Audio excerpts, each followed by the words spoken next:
ओम नमो भगवते वासुदेवाय। ओम नमो भगवते वासुदेवाय। नारायणं नमस्कृतं नरं चैव नरोत्तमं देवीं सरस्वतीं व्यासं ततो जयमुदीरयेत्। नष्टप्रायेषु अभद्रेषु नित्यं भागवत सेवया। भागवते उत्तमश्लोके भक्तिर्भवति नैष्ठिकी। यं प्रव्रजन्तमनुपेतमपेतकृत्वं द्वैपायन विरह कातरया जुहाव। पुत्रेति तन्मयतया तरवो विनेदो स्तं सर्वभूतहृदयं मुनिमानतस्मै। भूतैर्महद्भिर्ययिमा पुरो विभो निर्मायसेते जदमोष पुरुषः। भुङ्क्ते गुणान् षोडश षोडशात्मकः सुफलं कृषिष्टो भगवान् वचांसि मे। सच्चिदानन्दरूपाय विश्वोत्पत्त्यादिहेतवे तापत्रय विनाशाय श्रीकृष्णाय वयं नमः। मुखं करोति वाचालं पङ्गुं लङ्घयते गिरिं यत्कृपातमहं वन्दे श्रीगुरो दीनतारिणं परमानन्दमाधवं श्रीचैतन्यमीश्वरम्। हरे कृष्ण। सप्तदिवसीय भागवत कथा सत्र में सभी भक्तों को हार्दिक स्वागत है और साथ ही साथ आयोजक के रूप में खेरा के निवासी श्रीमान श्यामलाल प्रभु और उनके पराशर शर्मा परिवार को भी हार्दिक शुभकामनाएं कि प्रभु जी और माता जी दोनों मिलके पितृपक्ष में संक्षेप में भी हो कम से कम भगवान के बारे में सुनने का आग्रह प्रकट किया है। तो हम लोग आज द्वितीय दिन में वहीं से प्रारंभ करेंगे जहाँ पे शौनक आदि ऋषि लोग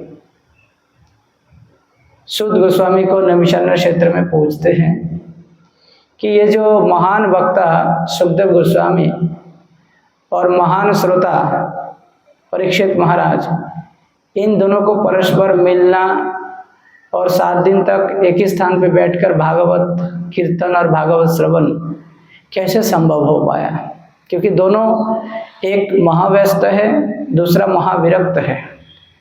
तो इन दोनों का मिलन कैसे संभव हुआ, इस वर्णन में अब हम आज शुरू करते हैं। सूत गोस्वामी जहाँ से प्रारंभ करते हैं उस प्रसंग को बहुत ही संक्षेप में हम बोलते हुए आगे बढ़ेंगे।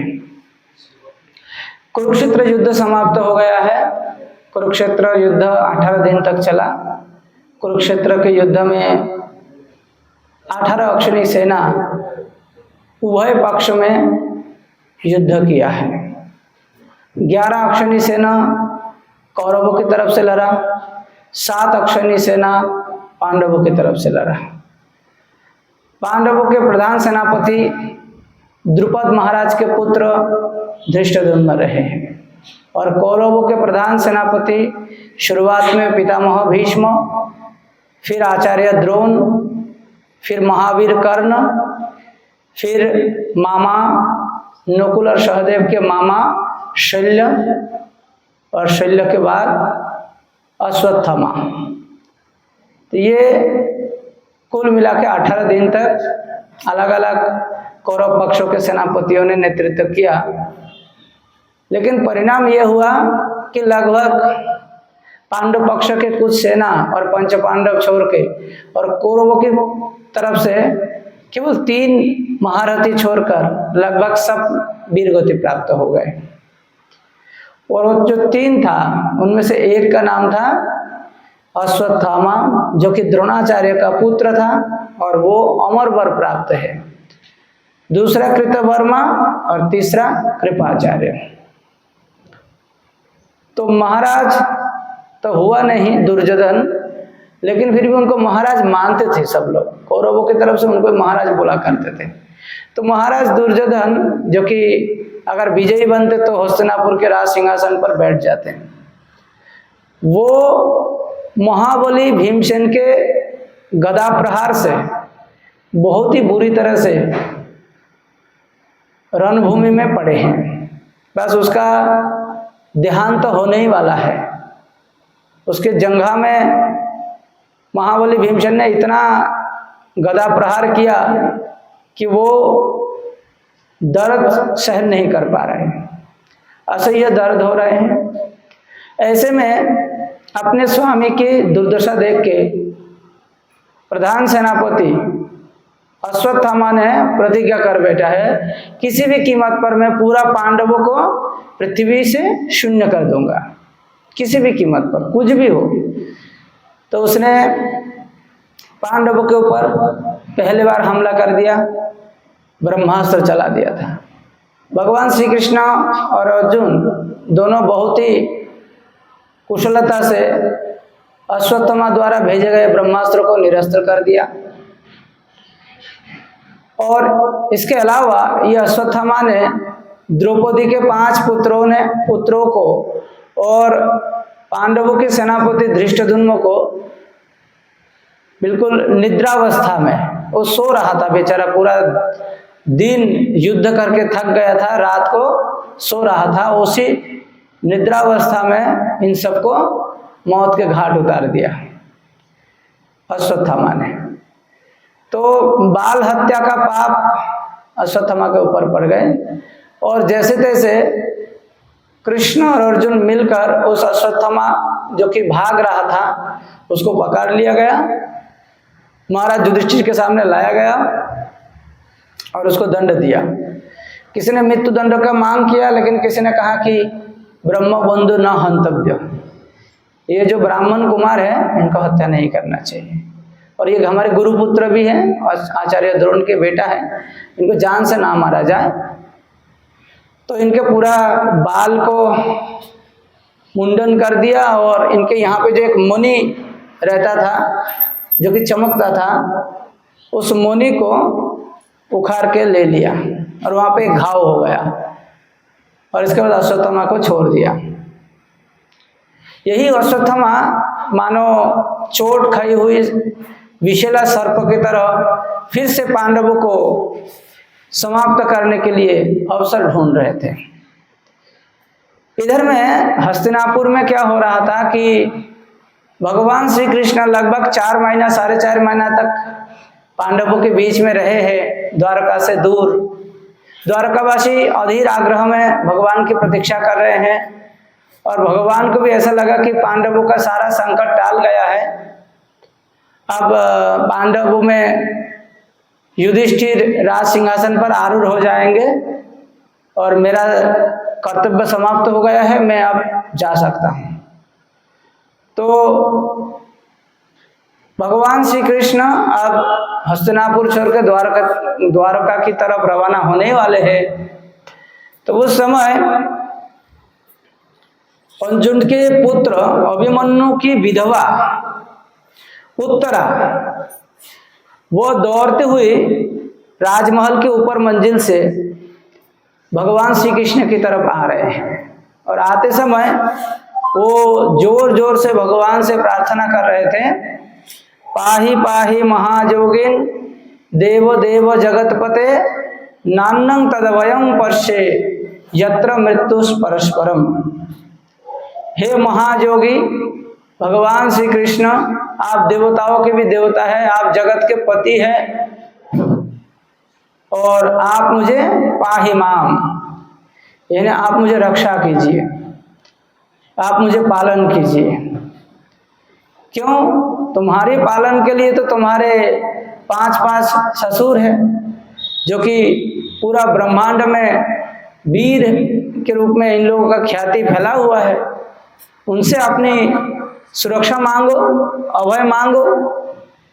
कहते कि नहीं, यत्र मृत्यु परस्पर, मैं जिधर भी देखता हूँ हर कोई काल और मृत्यु से भयभीत है और ये अपने आप को खुद नहीं बचा सकते तो दूसरों को क्या बचाएंगे, है ना। जो बोलते हैं ना कि मैं तुमको अभय दे रहा हूँ, मैं तुमको मृत्यु से बचा लूंगा, तो वो भी तो काल के दृष्टि में है, काल के निगरानी में है, काल उसी को भी किसी भी समय दबोच लेगा, तो कौन किसको भरोसा देगा।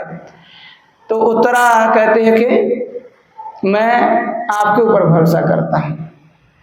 तो इससे हम कुछ सीख सकते हैं कि अपने गर्भ में जो बच्चा है उस बच्चे को बचाने के लिए विधवा होते हुए भी उत्तरा भगवान से सुरक्षा मांग रहे हैं, और भगवान उसी उत्तरा के गर्भ में अंगुष्ठ परिमाण रूप धारण करके परमात्मा के रूप में प्रवेश किया और अपनी गदा को बहुत ही तीव्र गति से घुमाते हुए उस गर्भ को ब्रह्मास्त्र के प्रकोप से सुरक्षा प्रदान किया। वो बच्चा जो गर्भ के अंदर कहीं इधर उधर जा भी नहीं सकते हैं, वो देख भी रहा है कि मुझे धीरे धीरे ब्रह्मास्त्र जलाना प्रारंभ कर ही दिया, लेकिन उसी समय कोई एक महापुरुष महाजोगी मानो चारों ओर से मुझे सुरक्षा प्रदान कर रहे हैं। तो मातृगर्भ में महाराज परीक्षित भगवान को दर्शन किया है। हम लोग जो यहाँ पे भागवत कथा में बैठे हैं भगवान की कथा सुनने के लिए, भागवत के अनुसार हम सभी माता के गर्भ से प्रार्थना करके आए हैं, भगवान परमात्मा को दर्शन करके आए हैं कि हम यहाँ पर आकर मनुष्य शरीर पाकर हम भक्ति करेंगे। ऐसा हमने शपथ खाकर यहाँ पे आए हैं। वैसे शपथ तो बहुत लोग खाते हैं, लेकिन हर कोई इस संकल्प को पालन नहीं कर पाते हैं। तो यहाँ पर उत्तरा का गर्भ रक्षा हो गया है। भगवान ने ज्यादा प्रार्थना की प्रतीक्षा नहीं किया, पंचपांडव क्या कर रहे हैं उसका भी ज्यादा ध्यान नहीं दिया। अश्वत्थामा के द्वारा भेजे गए ब्रह्मास्त्र से उत्तरा और उत्तरा के पुत्र का रक्षा हो चुका है। यह दृश्य देखकर महारानी कुंती भगवान के पास आ जाते हैं और भगवान के सामने अपने हाथ जोड़ करके बहुत ही सुंदर प्रार्थना करते हैं। नमस्ते पुरुषम ताद्यम ईश्वरम प्रकृते परम अलक्ष्य सर्वभूतानाम अंतर्बहिरवस्थितम। सबसे पहले नमस्ते, हे परमेश्वर श्री कृष्ण आपको नमस्कार करती हूँ। अलक्ष्यम सर्वभूतानाम, आप समस्त जीवों के लिए दिखाई नहीं देते हैं। क्यों? गीता में भी भगवान कहते हैं नाहम प्रकाश सर्वस्व जोग माया समावृत।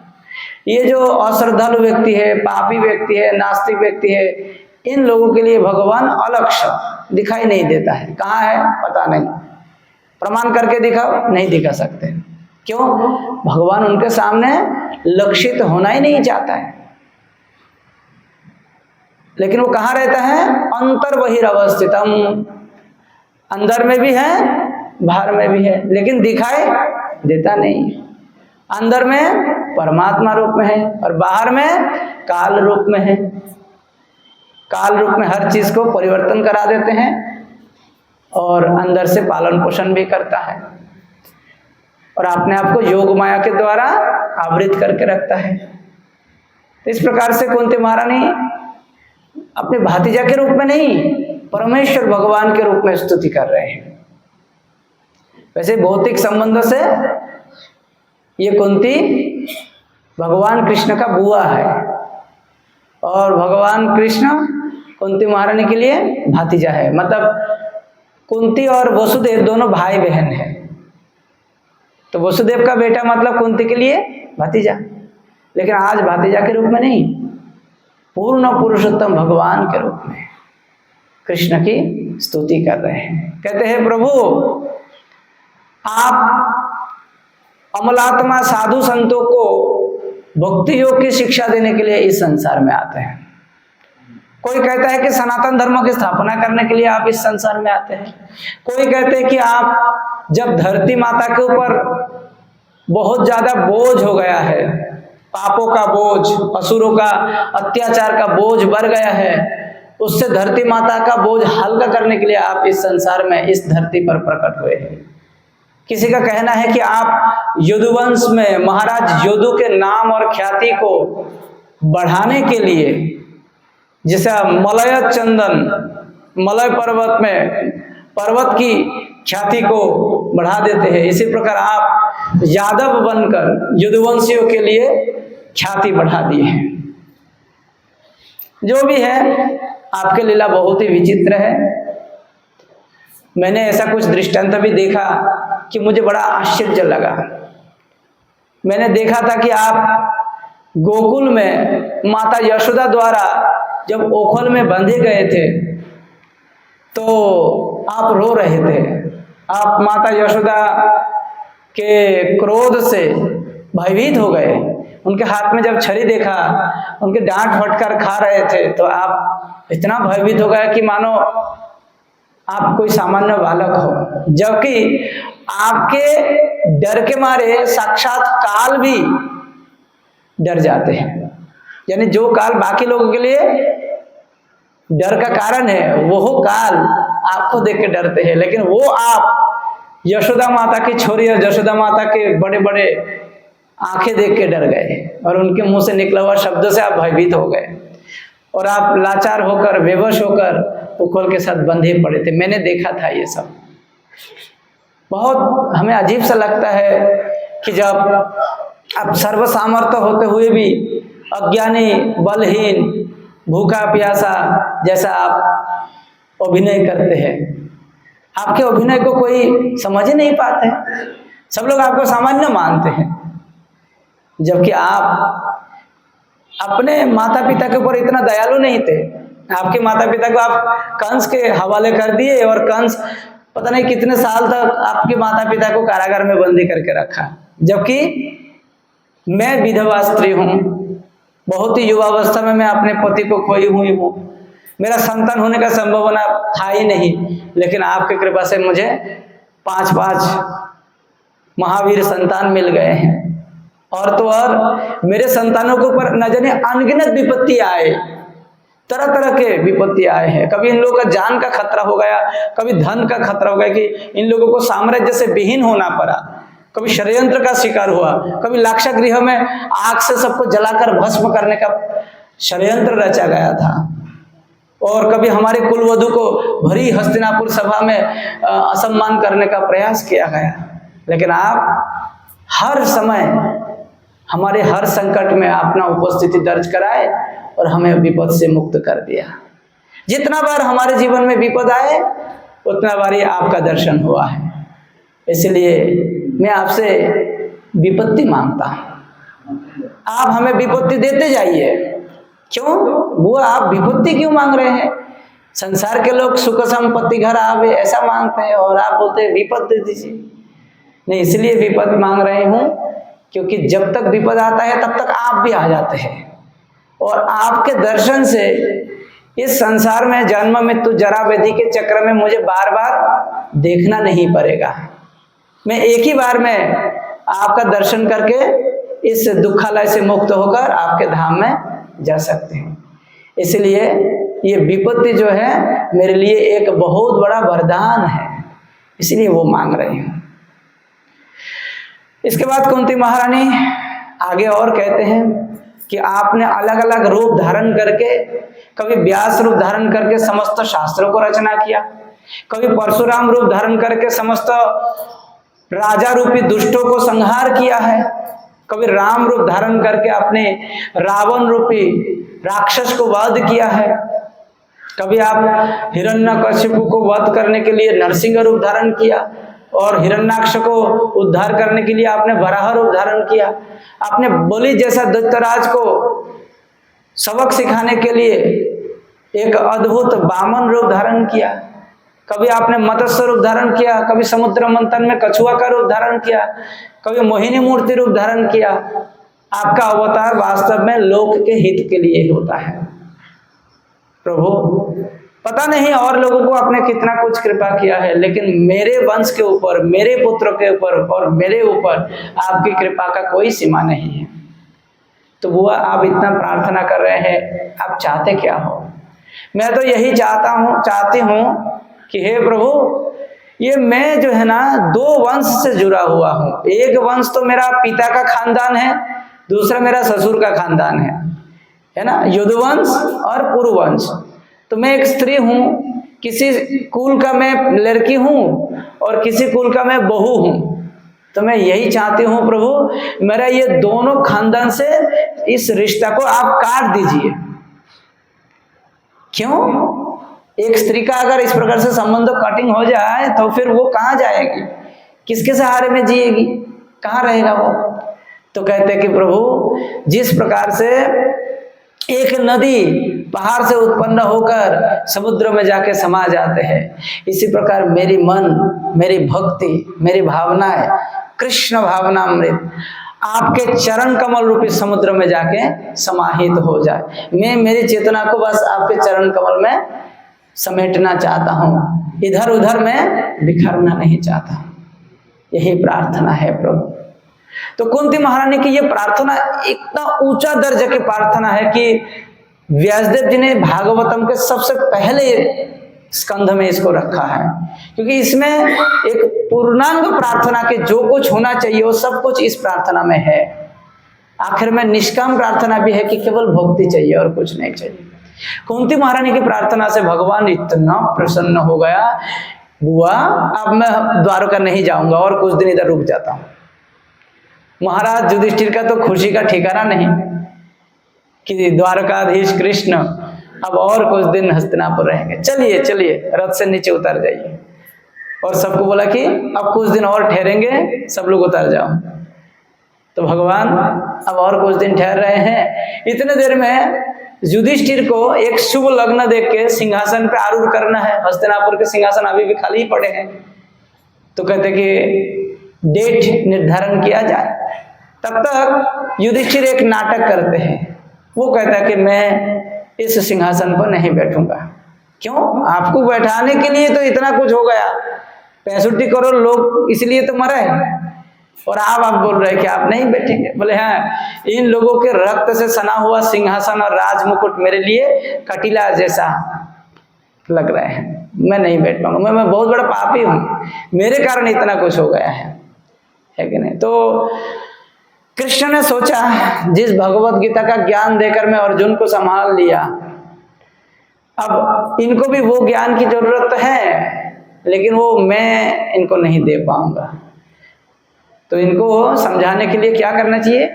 फिर एक भगवान ने साजिश रचता है। कहते कि भैया आप अगर सिंहासन पर आरूढ़ नहीं होना चाहते हैं तो कोई बात नहीं, इसी कुरुकुल के एक महावीर सिंहासन पर कोई भी एक योग्य नेता, योग्य राजा आरूढ़ हो, इस उम्मीद से 450 वर्षों तक वो प्रतीक्षा कर रहे हैं, और आज भी पता नहीं कितना दिन तक वो सरसैया में पड़े हैं।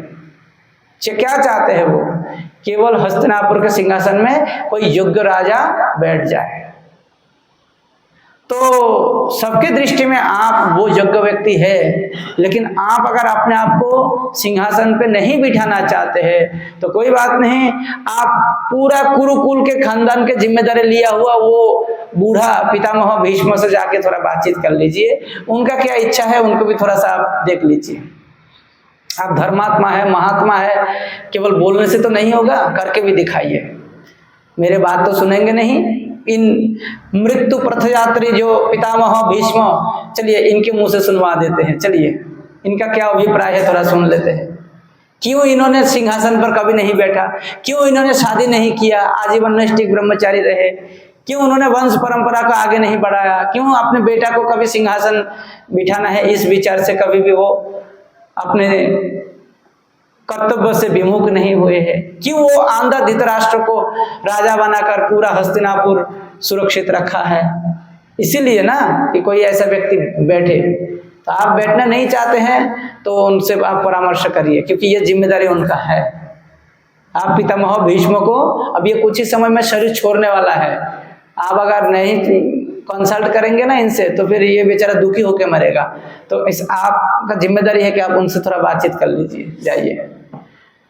तो युधिष्ठिर का दिमाग क्लिक कर जाते हैं कि हाँ पितामह से मिलना जरूरी है, पता नहीं कब शरीर छोड़ दे। वो तो इच्छा मृत्यु व्रतधारी है, अपने मर्जी से हो सकता है दुखी होकर शरीर छोड़, तो हमारे पूरा वंश के ऊपर अभिशाप टूट पड़ेगा। तो इससे अच्छा कि जाके थोड़ा मिल ही लेते हैं, पूछते हैं कि उनका क्या इच्छा है। तो सारे पुरुष लोग जो भी जीवित था क्षत्रिय कुल में, और जितने सारे स्त्रियां, राज रानी आदि सब, भगवान श्री कृष्ण भी साथ होकर आप कुरुक्षेत्र के उस प्रांतर में चले जहाँ पे पितामह भीष्म पड़े हैं सरसैया में, अभी भी खून बह रहे हैं, जिंदा है और बहुत दर्द हो रहा है। अब सोचिए कि एक दो बाण अगर छाती पर लग जाए तो व्यक्ति मर जाता है, और उसका पूरा शरीर में बाण है लेकिन वो मर नहीं रहा है, तो कितना सजा भोग रहा है, कितना तकलीफ हो रहा होगा, शरीर से कितना खून बह गया होगा, उनका दिमाग कैसे काम कर रहा होगा, आप कल्पना कर सकते हैं। लेकिन फिर भी भगवान की अचिंत्य योजना है। कहते हैं कि अगर भगवान चाहे तो 100 गोलियां, 100 बाण अगर किसी के छाती पर, किसी के शरीर पर लग जाए, फिर भी वो मरता नहीं है। उसका बड़ा उदाहरण है पितामह भीष्म। और अगर भगवान चाहे तो एक तिन का पत्ता से भी किसी का जान जा सकता है, उसका उदाहरण है रोमहर्षण ऋषि।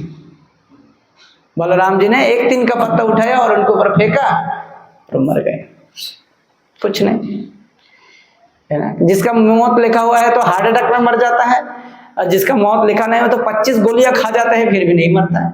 भारतीय सेना में है एक महान वीर योगेंद्र जादव, 14 या 15 गोलियां उसका शरीर में लग गया था, फिर भी वो जिंदा है। तो सोचिए, और हार्ट अटैक में कितना लोग मर रहे हैं बिना गोली खा के। तो अब पितामह भीष्म की तरफ सब लोग रवाना हो रहे हैं, और उस समय रेणुका सुत भगवान परशुराम, जिनका शिष्य है पितामह भीष्म, उनको आभास हो गया मेरे शिष्य अंतिम प्रवचन करने वाला है और इस दुनिया को अलविदा करने वाला है। तो इसलिए चलिए अब थोड़ा सा पितामह भीष्म का प्रवचन सुनेंगे। तो पितामह भीष्म का प्रवचन सुनने के लिए नारद, पर्वत मुनि, धौम्य, व्यासदेव, बृहदस्य, भरद्वाज, परशुराम अपने शिष्यों के साथ आए हैं। वशिष्ठ, इंद्रप्रमथ, त्रित, गृत्समद, असित, कुक्षिवान, गौतम, अत्रि, कौशिक, सुदर्शन, सुखदेव, ये सुखदेव गोस्वामी भी गए थे, कश्यप, आंगिरस, ये सब जमकर पितामह भीष्म के आसपास में बैठ गए, प्रवचन सुनेंगे। अच्छा, प्रवचन करने वाला सो रहा है कहाँ? सरसैया में, और सुनने वाला आसपास में बैठ गए, बिना निमंत्रण में, बिना अनाउंसमेंट में। हम लोग तो यहाँ पे अनाउंस कर रहे हैं, आमंत्रण कर रहे हैं, फिर भी कोई नहीं आ रहा है। और उधर में बिना अनाउंसमेंट में सब लोग आके बैठ गए। बहुत सारे लोग परशुराम जी को बोलते थे कि भगवान, आपने बोला था कि आपका एक काबिल क्षत्रिय शिष्य है, उसका नाम है भीष्म। वो कैसा शिष्य है? हमने सुना है कि वो कभी जंगल में ही नहीं गया, वो तो राज भवन में रहते थे, और सब लोग बोलते कि वो नैष्ठिक ब्रह्मचारी है। राजभवन में नैष्ठिक ब्रह्मचारी भला कैसे हो सकता है? और उनके ऊपर 2-3 बार शादी करने का प्रेशर भी आया, फिर भी बेचारा अपना प्रतिज्ञा नहीं तोड़े, बड़े अजीब सा है। और हमने ये भी सुना है कि युद्ध में आपको भी हरा दिया था। वो आपका शिष्य कैसा है? वो बड़ा विचित्र है। तो परशुराम जी ने अपने शिष्य को बोल कर रखा कि कभी समय उपस्थित होगा, ऐसा कभी मौका मिलेगा तो उस पितामह या उस भीष्म से तुम सबको मिलाऊंगा। तो वो समय कब आया? अभी ये मृत्यु से याद। तब भगवान श्री कृष्ण युधिष्ठिर को कहते कि भैया जाइए, आप आगे जाइए, आपको देख के ये कुछ बोलना शुरू करेगा, जाइए। तो युधिष्ठिर जाके रोना धोना शुरू कर दिया, पितामह चिल्लाना शुरू कर दिया। अब पितामह रो मत वत्स, रो मत, इस प्रकार से वो धीरे धीरे उनको उपदेश देना प्रारंभ किया। बोल रहा था, देखो वत्स, भगवान का कितना विचित्र खेला है, कितना विचित्र लीला है। तुम लोग इस धरती पर धर्म का प्रतीक चिन्ह हो। तुम 5 भाई, तुम लोग जानबूझ के कभी भी किसी का दिल नहीं दुखाया, कभी भी असत्य नहीं बोला, कभी भी किसी को धोखा भी नहीं दिया, बल्कि तुम अपने जीवन में कितना धोखा खाए हो, कितना तकलीफ सहे हो, कितना झूठ और प्रपंचना के शिकार हुए हो, कितना बार मरते मरते बच गए हो। जबकि संसार के लोग जानते हैं कि तुम लोग भगवान के भक्त हो। भगवान के भक्त होकर भी तुम लोग तरह तरह के विपद का सामना किए हो। ओहो, ये कितना विचित्र बातें हैं। निश्चित तौर पर सभी लोगों का कहना है ये काल चक्र का प्रभाव है। मैं नहीं मानता, मैं सोचता हूं वो काल चक्र कोई और नहीं है, तुम्हारे ही बाजू में खड़ा हुआ ये युद्धवीर शिरोमणि भगवान श्री कृष्ण मूर्तिमान रूप है। ये काल का भी विकराल रूप में अर्जुन को विश्व रूप दिखाया था कुरुक्षेत्र के युद्ध में, हमने भी देखा उस दृश्य को। पितामह भीष्म बड़े सुंदर प्रवचन कर रहे हैं। साक्षात पितामह भीष्म के प्रवचन सुनकर सबका रोंगटे खड़ा हो रहा था, ऐसा प्रवचन।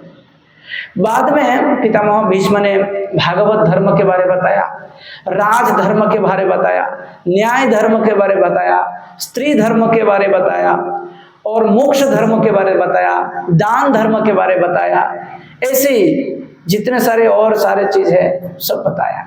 और आखिरी में इतना ही बोला, हे वत्स, मैं चाहता हूं इस समय धरती पर तुम्हारे जैसे पुण्यात्मा, तुम्हारे जैसे महात्मा और कोई नहीं है, इसलिए इस हस्तिनापुर के राज सिंहासन और राज मुकुट तुम ही धारण करो, ताकि मैं निश्चिंत होकर इस शरीर को त्याग सकूं, क्योंकि उत्तरायण का समय प्रारंभ हो चुका है। इतना समय तक दक्षिणायन चल रहा था तो मैं शरीर छोड़ना नहीं चाह रहा था, उत्तरायण में मैं शरीर छोड़ना चाहता हूँ। तो इस प्रकार से आप युधिष्ठिर महाराज को इशारे से पितामह भीष्म ने हटा दिया। और इसके बाद धीरे धीरे पितामह भीष्म इशारा से मधुसूदन को पुकारने लगे, प्रभु आप मेरे सामने आइए, अब मैं कहाँ जाऊं, मैं तो सोया हुआ हूँ, आप मेरे नयन मार्ग में आ जाइए, आंखों के सामने आप खुद आइए चल के, मैं तो कहीं नहीं जा सकता, है ना। भक्तों भगवान को ढूंढने के लिए कहाँ जाते हैं, लेकिन अगर भक्त का भक्ति सच्चा हो तो भक्तों को कहीं जाने की जरूरत नहीं, भगवान खुद आ जाता है। तो जिस प्रकार से वो पितामह भीष्म देख रहे थे ना, उसी स्थान पर भगवान कृष्ण आके खड़ा हो गया। इसके बाद सुत गोस्वामी कहते हैं, हजारों हजारों समस्याओं का समाधान करने वाले, हजारों हजारों युद्धों में विजय प्राप्त करने वाले, अपने ब्रह्मचर्य जीवन को 400-450 वर्षों तक अटूट रखते हुए और दुर्योधन, दुशासन, कर्ण, शकुनि जैसे दुष्ट व्यक्तियों के बीच में भगवान का भक्ति करते हुए, राज महल पर रहते हुए जिन्होंने भगवान का भक्ति किया है, वो अपने प्रार्थना में भगवान से कहते हैं, हे प्रभु, मेरे पास एक छोटी सी मानिनी कन्या है जिनका दर्शन आज तक किसी ने भी नहीं किया, हाँ, वो है मेरी मति। इति मति रूप कल्पिता वे तृष्णा भगवती सातत पुंग भे विभुम्ने। हाँ, वो हमारे अंदर जो मन है, हमारे अंदर जो चित्त है, हमारा जो हृदय है, वो सदाचारी है कि व्यभिचारी है, हमको खुद को ही पता नहीं। लेकिन पितामह भीष्म कहते हैं कि मेरे अंदर जो मोती है वो बिल्कुल सती है, सती स्त्री जैसी। उसका किसी ने आज तक देखा ही नहीं, अनुभव भी नहीं किया कि देवव्रत का भी कोई लड़की है, किसी को पता नहीं है। अक्सर जो लोग कड़ा फैसला लेता है, दबंग से चलता है, तो बाकी सारे लोग क्या सोचते हैं, इनका शायद दिल पत्थर का ही होगा, इनका दिल नहीं है। लेकिन बाकी लोगों को पता नहीं रहता कि उनका दिल किस टाइप के होता है। तो पितामह भीष्म का दिल किसी ने कभी परखा नहीं, जांच नहीं किया कि कैसा होता है। पितामह भीष्म आज खुद बता रहे कि मेरी कन्या दिल एक मानिनी और किसी के द्वारा दिखाई नहीं देने वाली एक कन्या की तरह है, जिसका रूप, जिसका गुण किसी ने आज तक देखा नहीं। उस कन्या को मैं आपके साथ विवाह देना चाहता हूँ। मतलब गीता में भगवान 2 बार बोलते हैं, मन मना भवो, तुम्हारा मन रूपी कन्या मुझे दे दो, मन मना भवो, तुम्हारा मन रूपी कन्या मुझे दे दो। तो भगवान के इस गुहार में सबसे पहले जो व्यक्ति आकर कहते कि लो मेरे कन्या आप ले लो, वो है पितामह भीष्म। उसने ही दे पाया, हम लोग नहीं दे पा रहे, है ना। तो गीता का ऐसे उदाहरण परशुराम ने दिया। इस प्रकार से भगवान का रूप का वर्णन, भगवान का शौर्य का वर्णन, वीरत्व का वर्णन, तेज का वर्णन, लीला का वर्णन, इतने सारे कुछ करने के बाद फिर कहते कि आप मुझे स्वीकार कर लीजिए, मेरी मति को स्वीकार कर लीजिए, मेरी बुद्धि आप में समाहित हो जाए, मेरी अहंकार आप में समाहित हो जाए। इस प्रकार से पितामह भीष्म धीरे धीरे भगवान में सब कुछ समर्पित करके आंखें बंद कर लेता है, अंतिम श्वास छोड़ देता है। पितामह भीष्म के अंतिम श्वास छोड़ने के बाद चारों तरफ के वातावरण वैसे हो गया है जैसे रात्रि के समय समस्त पक्षियों का कोलाहल एकदम शांत हो जाता है ना। दिन के समय पंछी चिक चिक चिक चिक चिक चिक चिक ऐसे करते हैं, लेकिन रात के समय बिल्कुल शांत हो जाता है, कोई आवाज नहीं करते। तो इसी प्रकार पितामह भीष्म से युधिष्ठिर को अनुप्रेरणा मिल गया और भगवान श्री कृष्ण ने अब युधिष्ठिर महाराज को पूरा सिंहासन पे आरूढ़ करके ही फिर हस्तिनापुर से अब द्वारका के लिए रवाना हो गए। इसके बाद वर्णन आते हैं कि वो परीक्षित महाराज समय आने पर उनका जन्म हो गया है। उनके ऊपर महाराज युधिष्ठिर ने हजारों लाखों गौदान किया है, ब्राह्मणों को लंगर खाना खोल दिया है, भंडारा चल रहे हैं, सारे प्रजा खुश है, चारों तरफ उत्सव का महल है कि कुरुवंश में एक महावीर का जन्म हुआ है। तो सारे ब्राह्मणों ने मिलकर इनके विशेष लक्षण को देखकर इनका नाम रखा है परीक्षित। ये जिन्होंने माता के गर्भ में भगवान परम पुरुष को दर्शन किया था, वो जन्म लेने के बाद जिसके भी गोद में जाते थे उसको बड़े घूर घूर के देखते थे, क्या यही वो पुरुष है जिसने मुझे माता के गर्भ में बचाया था? नहीं, ये नहीं है, ये है नहीं, ये भी नहीं है, नहीं ये है नहीं है। तो अच्छी तरह से किसी के ऊपर देखते थे और बाद में नजर हटा लेते थे। तो इनके ये स्वभाव को देखकर मुनि ऋषि लोग, महात्मा लोगों ने इस बच्चा का नाम रखा है परीक्षित। सबको परीक्षा कर रहे हैं कि यही वो है, यही वो है, यही वो है। नहीं होता है ना, जब कोई व्यक्ति चोरी करता है तो बाकी लोग कोई देख लेता है तो बोलते कि कौन सा चोर है। 10 शहर के 10 चोरों को उठा के लाके पुलिस कहते कि उनका जो सामान चोरी किया है इन चोरों में कौन सा है, दिखाओ, बताओ, ये है नहीं, ये नहीं, ये नहीं, ऐसे करके पुलिस इस प्रकार से आइडेंटिफिकेशन करता है। तो परीक्षित वो छोटा सा बच्चा इस प्रकार से जीवों में परमात्मा को ढूंढ रहे थे। और जिस दिन परीक्षित ने जिस दिन भगवान कृष्ण को दर्शन किया था उस दिन उसका वो स्वभाव बदल गया था, इसलिए उसका नाम रखा है परीक्षित। तो परीक्षित महाराज का जन्म हो गया, बहुत सारे लोग उनको बधाई देने के लिए आ गया, बहुत भेंट भी मिल गया, है ना। इधर में अचानक, मतलब युधिष्ठिर महाराज का साम्राज्य बढ़िया चल रहा था, इधर में अचानक एक दिन विदुर जी बहुत सारे तीर्थ दर्शन करके, भ्रमण करके, वो तो निकल गया था हस्तिनापुर राजभवन से। जब कुरुक्षेत्र का युद्ध शुरू होने वाला था तब से ही निकल गया वो, युद्ध के बारे में उसको कुछ पता ही नहीं। अब तक कौन जी रहा है कौन मर रहा है उसको कुछ पता ही नहीं। वो तो तीर्थ भ्रमण में निकल गए और उस समय योगायोग व्यवस्था तो अच्छा था नहीं, और अपने आप को छुपा भी लिया, दाढ़ी मूछ से एकाकार हो गया, एक वस्त्र में जहां तहां घूमते थे, जहां तहां परिक्रमा लगाते थे, जहां तहां डुबकी लगाते थे। तो कोई पहचानते नहीं थे कि ये हस्तिनापुर के महामंत्री महात्मा विदुर है। अपना पहचान को छुपाते हुए वो बहुत वर्षों तक जहां तक घूमकर तीर्थ भ्रमण करते करते वो मैत्रेय मुनि से ज्ञान उपदेश प्राप्त करके सीधा हस्तिनापुर में आया। और उस समय राजा था युधिष्ठिर, और युधिष्ठिर महाराज के अधीन में कौरवों के पिता धृतराष्ट्र और गांधारी पालित पोषित हो रहे हैं। और धृतराष्ट्र को और गांधारी को भोजन देने का जिम्मेदारी किसका था? भीम का। और भीम ने क्या किया था? इन्हीं धृतराष्ट्र और को गांधारी के 100 पुत्रों को मार, मतलब 100 पुत्रों को मार के जमपुरी भेज दिया। अब पुत्रों के हत्यारे के हाथ से इनको खाना मिल रहा है, सोचिए क्या विडंबना है। लेकिन फिर भी पश्यन्नपि न पश्यति, देखते हुए भी नहीं देख रहे हैं। सुना है, देखते तो नहीं है, ये दोनों अंधा है, एक तो जन्म से अंधा है, दूसरा कपड़ा का पट्टी लगा के रखा है आंखों में, तो देख नहीं रहा है, लेकिन उन्हीं के हाथ से खा रहा है, उनको पता है। विदुर जी आया, महाराज युधिष्ठिर से कुशल वार्ता पूछ लिया, हो गया थोड़ा बहुत बातचीत। रात के गहरे रात में ये विदुर जी गया धृतराष्ट्र के कक्ष में और जाकर फिर उनका दिमाग का ढक्कन खोल दिया। भैया कैसे हो? अभी भी आप अपने आप को राजा समझ रहे हो क्या? आपको पता नहीं है कि आपका 100 पुत्र का मृत्यु हो गया है?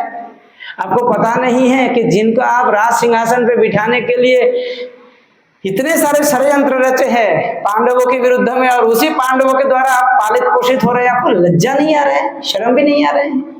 मान सम्मान, बस थोड़ा सा जिंदगी जी रहे हैं, श्वास ले रहे हैं, इसी के चक्कर में अपने सारे के सारे स्मृति भूल गए हैं।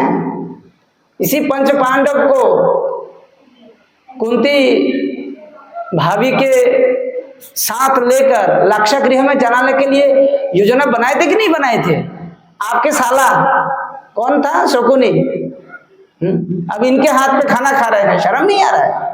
ओहो, जीने का कितना देखो लालच है, धिक्कार है आपका इस जीवन के। ये पंच पांडवों में भीम आपके 100 पुत्रों के मौत के घाट उतार दिया है। कितना क्रूर तरीके से ये दुशासन का छाती फाड़ करके खून पिया था। आपने ये बात सुना भी होगा संजय से, क्योंकि संजय तो दिव्य दृष्टि से एक एक दृश्य को आपको बता रहा था। आपने ये सब सुनने के बाद रोया भी होगा, गुस्सा भी आया होगा भीमसेन के प्रति। अब उसी भीमसेन के हाथों द्वारा दिए गए भोजन को, जैसा कोई स्वामी अपने कुत्तों को भोजन देता है, वैसे दिया हुआ भोजन को आप खा रहे हैं। छी छी छी छी, आपके कोई लज्जा ही नहीं आ रहा है?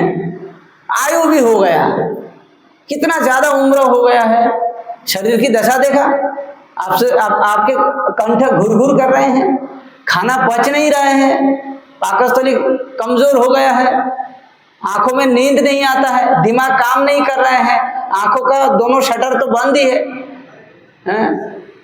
काय के लिए जी रहे हैं? अब जीने के लिए क्या बचा है?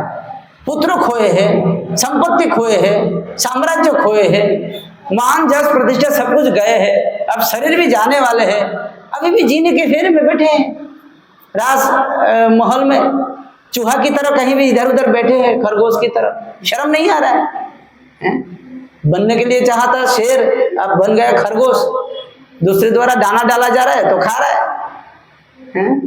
ये आयु रूपी अजगर आपको धीरे धीरे पूरा निगल के जा रहे हैं।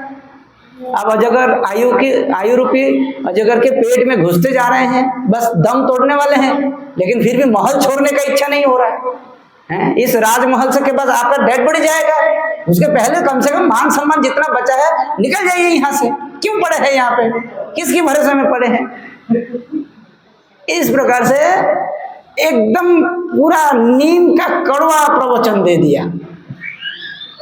पूरा भागवत में इससे कड़वा प्रवचन और नहीं है, ये सबसे खतरनाक प्रवचन है। बार बार धृतराष्ट्र क्या है, 4 प्रकार से अंधा था। एक तो जन्मांध, फिर पुत्रांध, फिर मोहांध, फिर ज्ञानांध। जन्मांध मतलब जन्म से दोनों आंखें बंद हो गया, लेकिन संतान मिला तो कहते कि हमारे संतान राजा होना चाहिए। पुत्रांध। मोहांध मतलब होता है कि ये पूरा राष्ट्र भले मेरे भाई के नाम से हो, भले वो युधिष्ठिर के नाम से हो, लेकिन मैं इसको कब्जा करके रखना चाहता हूँ। इसको होता है मोहांध, मतलब मोह में फंसा हुआ अंधा व्यक्ति, मोहांध।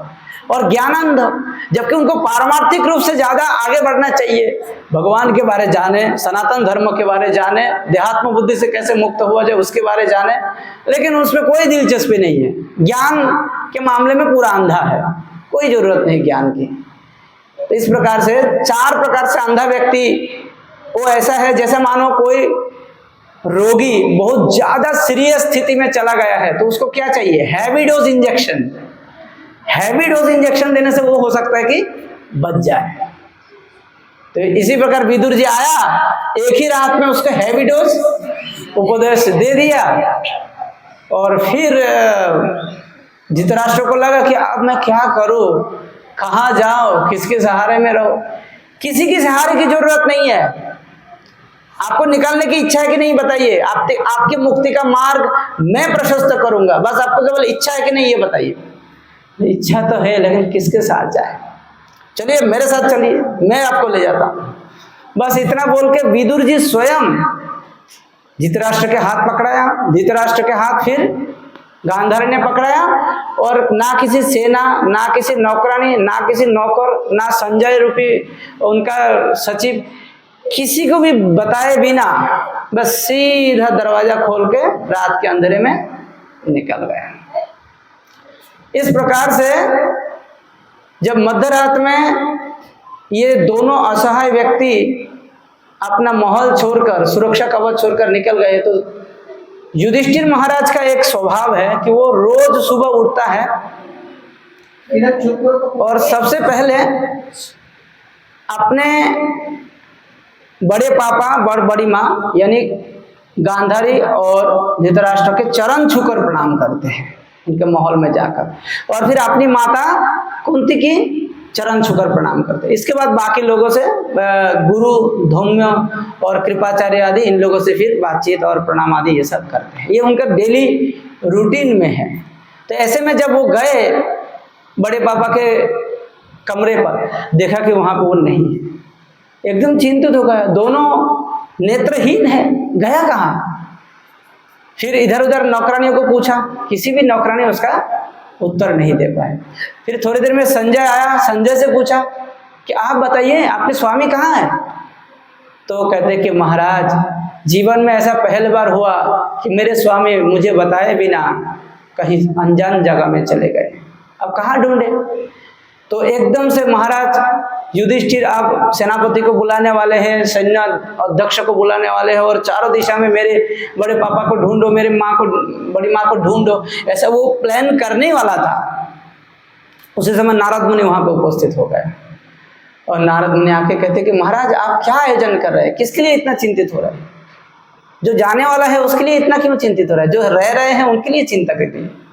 बोले नहीं, वो मेरे पिता है, वो मेरी माँ है, माँ बाप है, मेरे गुरु है, मेरे अभिभावक है, उनके आशीर्वाद के बिना मेरा दिन भी नहीं चलता है, मैं उनको कैसे छोड़ सकता हूँ? कहते हैं इस संसार का यही नियम है, काल के गति में सब लोगों को जाना पड़ता है। लेकिन वो गया कहाँ? आप तो त्रिकालदर्शी है, आप अंतर्जामी हैं, आप ही बताइए वो कहाँ गया? तो कहते हैं कि इनको ढूंढने का प्रयास मत करिए। ये महात्मा विदुर के द्वारा प्रेरित होकर मध्यरात्रि में यहाँ से प्रस्थान कर गए, और ये सीधा उत्तर दिशा की तरफ, जहाँ पे गंगा नदी 7 प्रवाहों में सप्त स्रोत के रूप में बहते हैं, उस पवित्र भूमि में जाकर ये लोग अभी ध्यान समाधि में मग्न हो जाएंगे। और आज से 7 दिन के अंदर महात्मा धृतराष्ट्र के शरीर से योग साधना के माध्यम से अग्नि प्रज्वलित होगा, और उसी उनके शरीर में जो अग्नि प्रज्वलित होगा उसी शरीर से उनका शरीर भी भस्मीभूत हो जाएगा, और गांधारी माता उसी अग्नि में अपने आप को आहुति प्रदान कर देंगे, और इस प्रकार से दोनों का सद्गति हो जाएगा और दोनों परम गति लाभ करेंगे। क्योंकि हर किसी को जाना ही पड़ता है, तो आप इसके लिए शोक मत कीजिए, आप अपने साम्राज्य की देखभाल कीजिए। तो इस प्रकार से अब महाराज युधिष्ठिर भगवान श्री कृष्ण की अगला परिकल्पना क्या है ये जानने के लिए अर्जुन को भेजा द्वारका में। आप जाके देखो तो अब भगवान केशव क्या करना चाहते हैं। जब अर्जुन वहां पे गया था तो 6-7 महीना हो गया, अर्जुन लौट के नहीं आ रहे। इतने में क्या हुआ कि ब्रह्मा जी ने आके भगवान श्री कृष्ण को ऐलान दे दिया है कि प्रभु, पृथ्वी का भार हरण करने के लिए आपको हम सभी लोगों ने जो बुलाया है वो कार्य पूरा हो गया है, और आप चाहे तो इस पृथ्वी लोक को छोड़ के आप अपने स्वधाम जा सकते हैं। तो भगवान ने सोचा तो मैं तो जाऊंगा जरूर, लेकिन मेरे जो ये यदुवंश है जो अभी पृथ्वी के ऊपर सबसे बड़ा मात्रा में भार बना हुआ है, इन सबको समेटते हुए इन सबको फिर से अपने अपने स्वर्ग में गंधर्व लोक में जो जिधर से आया था उनको उसी लोक में भेजकर पूरा पृथ्वी को खाली करना जरूरी है, और इसके बाद मैं जाऊंगा, कुछ आयोजन तो करना जरूरी है। तो उस हिसाब से फिर भगवान ने ये जो यदुवंशियों किस प्रकार से आपस में लड़ाई करके मरेंगे तो उसका एक षड्यंत्र रचता है, वो घटना हम 11 स्कंद में फिर से सुनेंगे। हम केवल संक्षेप में बोलते आगे जा रहे हैं कि अर्जुन उस समय द्वारका में ही थे और यदुवंशी लोग द्वारका छोड़कर प्रभास क्षेत्र में चले गए, और वहां पे जाकर पहले तो बहुत अच्छा धर्म कर्म किया और बाद में आपस में ये लोगों ने सोमरस पिया, और इसके बाद आपस में ये लोग जब इन लोगों का नशाग्रस्त अवस्था हो गया, मदिरा भी पिया, और इसके बाद फिर वो जो मूसल है, मूसल के माध्यम से जो कुछ समुद्र के किनारे किनारे घास फूस हुआ था, तो जब कोई भी उसको पकड़ते थे ना वो एकदम शक्तिशाली डंडा जैसा, लोहे का रॉड जैसा बन जाता था, और उसी से ही वो एक दूसरे को शत्रु मानकर वो प्रहार करते थे, और उसी प्रहार में दोनों ही मर जाते थे। ऐसे करके यादव लोग आपस में ही झगड़ा करके सब मर गए। सुखदेव गोस्वामी ने उसके लिए एक बहुत सुंदर उदाहरण देते हैं, जैसे बांस वन में दो सूखा बांस आपस में ऐसे हवा में घर्षण खाते हैं और उसमें आग उत्पन्न हो जाता है, और उसी आग से पूरा बांस वन जलकर भस्मीभूत हो जाता है। कोई व्यक्ति उसका कारण नहीं बनता है, बस अपने आप हो जाता है, यानी दावाग्नि। तो ऐसा ही पूरा यदुवंश ऐसे चले गए। तो उस समय फिर भगवान भी अपना लीला समाप्त करते हैं, बलराम जी भी अपना लीला समाप्त करते हैं, और अर्जुन को भगवान ने एक संवाद दिया था कि हे अर्जुन, तुम द्वारका में जाकर जितने सारे राजमहिषी है इन सभी राजमहिषियों को लेकर तुम एक काम करो, हस्तिनापुर चले जाओ, क्योंकि ये द्वारका भी आगे जाके डूबने वाला है समुद्र के जल में। तो अर्जुन को आखिरी उपदेश ये मिला, और अर्जुन से भगवान ने गांडीव का जो तेज था उसको भगवान ने वापस ले लिया था। अर्जुन को भगवान ने बोला था कि तुम्हारा गांडीव को मुझे थोड़ा एक बार दिखाओ कैसा है, इसका प्रभाव बहुत खतरनाक, मैंने खुद देखा था कुरुक्षेत्र के युद्ध में, तुम इस गांडीव से पता नहीं कितने बड़े बड़े वीरों को परास्त कर दिए थे।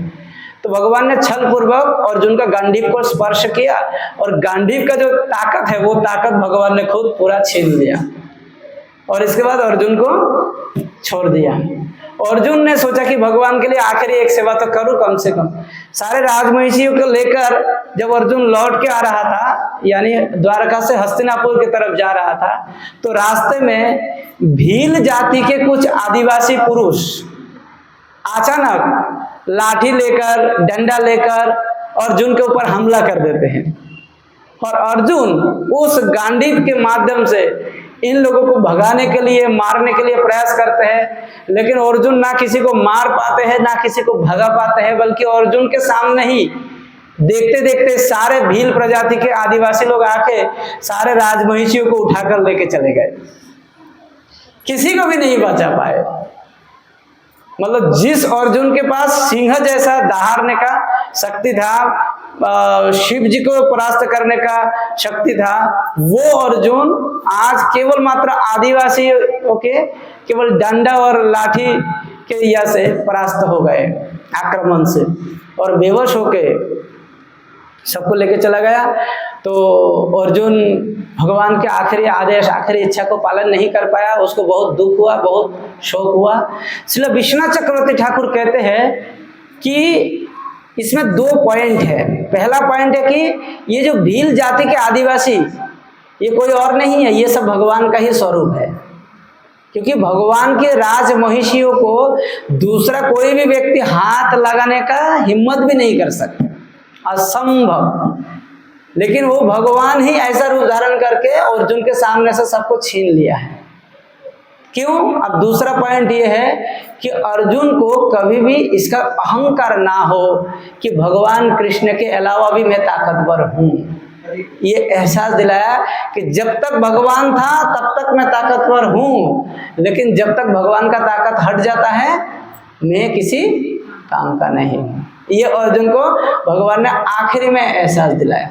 ये बिल्कुल ऐसा ही है जैसा एक लोहे अग्निपिंड, जहाँ पे आग जल रहा है, वहां पे अगर एक लोहा हमेशा साथ में रहे तो लोहा में दाही का शक्ति होता है, किसी को जलाने का शक्ति होता है। लेकिन जब वो अग्निकुंड से लोहा को अलग करके थोड़ी देर रखा जाए तो दाही का शक्ति समाप्त हो जाता है। अब इस लोहा से कोई खतरा नहीं है, ये लोहा आप किसी को नहीं जला सकते। तो अर्जुन का हालत बिल्कुल ऐसे हो गए, खत्म, तेजहीन अर्जुन हो गया आप, है ना। अब वो अर्जुन दुखी होकर 7 महीना बाद में जैसे तैसे लड़खड़ाते हुए, उसका गला रुद्ध हो गया, कुछ बोल नहीं पा रहा है, पूरा रास्ता रो रो कर हालत खराब हो गया, और वो जैसे तैसे हस्तिनापुर में लौट के आया। इधर में महाराज युधिष्ठिर अपने छोटे भाई भीमसेन को साथ में रखकर वो तरह तरह के अपशकुन देख रहे थे। उसको ऐसा लग रहा था कि कलयुग शायद अपना प्रभाव विस्तार कर ही लिया है। तो फिर भी प्रतीक्षा में है, कंफर्मेशन तो चाहिए। तो वो बार बार ये सोच रहे कि